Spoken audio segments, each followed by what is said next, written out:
Inilah sejarah asal-usul malam Lailatul Qadar yang sangat menakjubkan. Pada malam Lailatul Qadar, dahulu Al-Quran diturunkan seluruhnya dari Lauhil Mahfuz ke langit dunia. Selain itu, alasan dinamakan malam Lailatul Qadar adalah sebab pada malam ini semua urusan dan keputusan untuk tahun itu dan tahun yang akan datang ditetapkan, seperti tentang rezeki, ajal, dan lain sebagainya. Malam Lailatul Qadar adalah malam mulia yang lebih baik daripada 1000 bulan. Pada malam ini para malaikat turun untuk mengucapkan salam kepada hamba Allah yang beriman.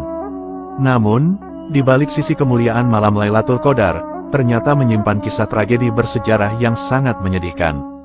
Diriwayatkan dari Ibnu Abbas, bahwa dahulu malaikat Jibril alaihissalam pernah bercerita kepada Nabi Muhammad tentang sosok lelaki bernama Syamun al-Ghazi.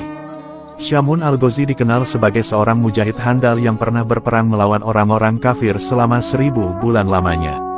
Hebatnya, ketika berperang, Syamun al-Ghazi hanya memakai tulang dagu unta sebagai senjatanya. Hal ini sebab ia tak punya alat-alat perang. Ajaibnya, ketika orang-orang kafir dipukul dengan tulang unta itu, maka tak terhitung korban yang tumbang dari mereka.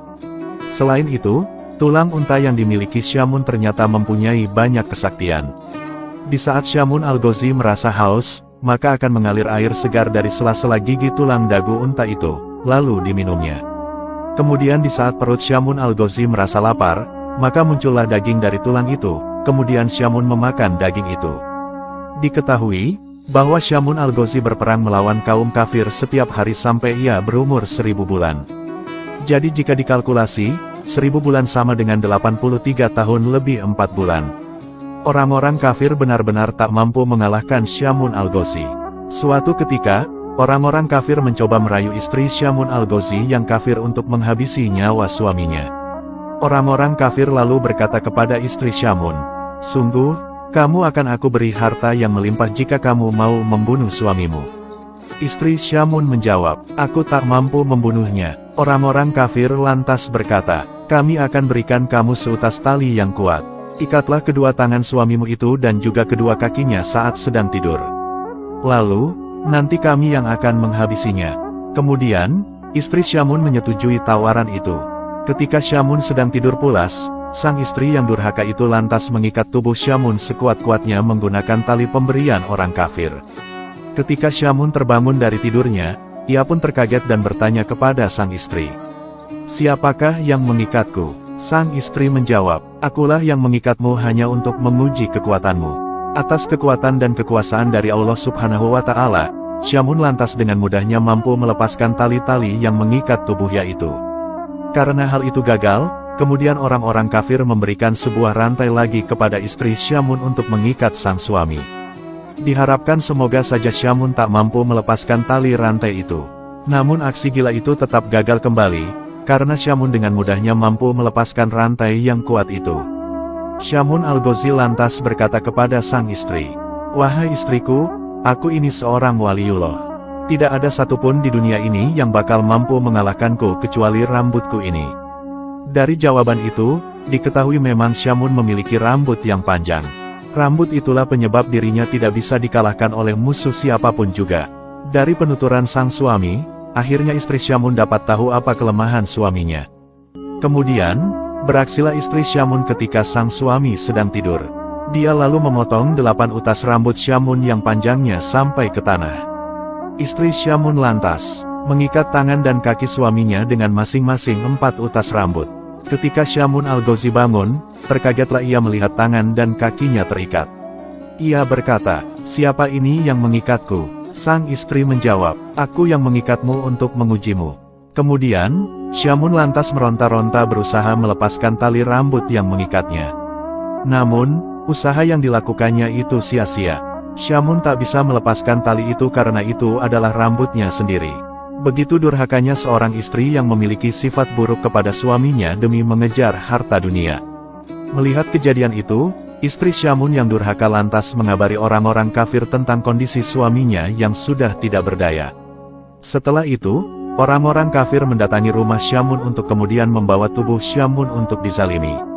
Ketika telah sampai di tempat penyiksaan, tubuh Syamun lalu diikat di sebuah tiang. Kemudian, para orang-orang kafir mulai melakukan kezaliman dan penyiksaan kepada Syamun al-Ghazi. Tubuh mulia Syamun kemudian mulai dipotong-potong orang-orang kafir itu. Tidak hanya itu, mata Syamun juga dicongkeli, kedua bibir dan lidahnya juga dipotong sampai lepas. Menyedihkannya lagi, kedua tangan dan kedua kakinya juga dicopoti semuanya. Melihat nasib malang hambanya, Allah Subhanahu wa Ta'ala lantas memberikan pertolongan kepada Syamun. Allah Subhanahu wa Ta'ala berfirman, "Perlakuan apa yang kamu inginkan dariku terhadap mereka?" Syamun lantas menjawab, "Berilah hamba kekuatan, sehingga dapat kugerakkan tiang rumah ini hingga merobohi mereka." Allah Subhanahu wa Ta'ala lalu mengabulkan permohonan Syamun. Allah Subhanahu wa Ta'ala kemudian memberikan kekuatan dahsyat dalam tubuh Syamun. Ketika Syamun menggerakkan tubuhnya, maka seketika itu bangunan bergetar dan bergoncang dahsyat, atap-atap bangunan seketika rontok dan menimpa seluruh orang-orang jahat itu. Seluruh orang kafir yang tertimpa bangunan langsung binasa seketika termasuk istri Syamun yang durhaka. Kemudian, Allah Subhanahu wa Ta'ala mengembalikan anggota tubuh Syamun yang terpotong menjadi utuh kembali seperti sedia kala.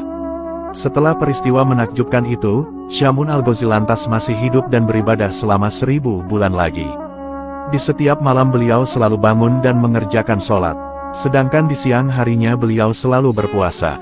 Begitulah aktivitas kehidupan sehari-hari Syamun Al-Ghazi hingga akhir hidupnya. Syamun Al-Ghazi wafat dan gugur setelah syahid saat berjuang di jalan Allah Subhanahu wa Ta'ala.